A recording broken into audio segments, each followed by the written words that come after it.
Welcome to Friday Value Video, and we are still in this series on gut fiber. Fiber is your friend. We've covered a lot of topics. I am now going to move into how fiber has been seen to lower inflammation in the body. And if you remember any of my teachings in all of the online events that I've done, I've talked a lot about how the Stanford University School of Medicine determined what caused joint inflammation or joint damage or joint destruction, basically osteoarthritis, and they determined that it was inflammation. So, don't we want things that lower inflammation? Here's just one study on knee osteoarthritis, joint pain, and fiber. Actually, this shows two different studies.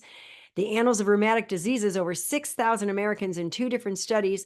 In one study, those who ate more fiber, the top 25%, had an over 60% lower chance of getting OA of the knee compared to those who ate the least. And in the other study, the upper quartile had almost a 1/3 lower chance of experiencing OA of the knee compared to those in the bottom quarter. So it's seen to make a difference.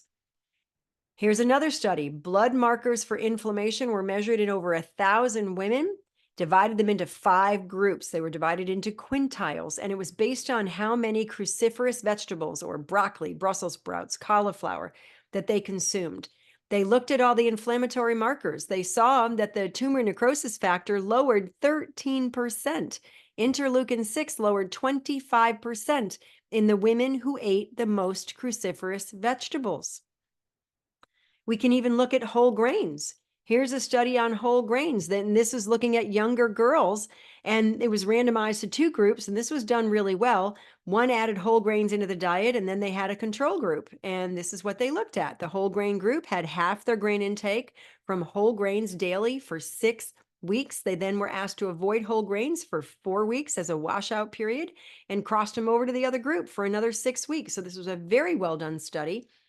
Now, what they consumed, the grain group, they consumed about 98 grams of whole grain per day. The control group was about 11 grams per day. And sadly, the American diet, the standardized diet, the Western diet, that's all the average person gets is about 11 grams a day. Very sad. Now, the whole grain group had positive changes in inflammatory markers. Here's what they saw. The whole grain group decreased their C-reactive protein and their soluble intercellular adhesion. These are very well-known inflammatory markers that are tested when someone has blood work done.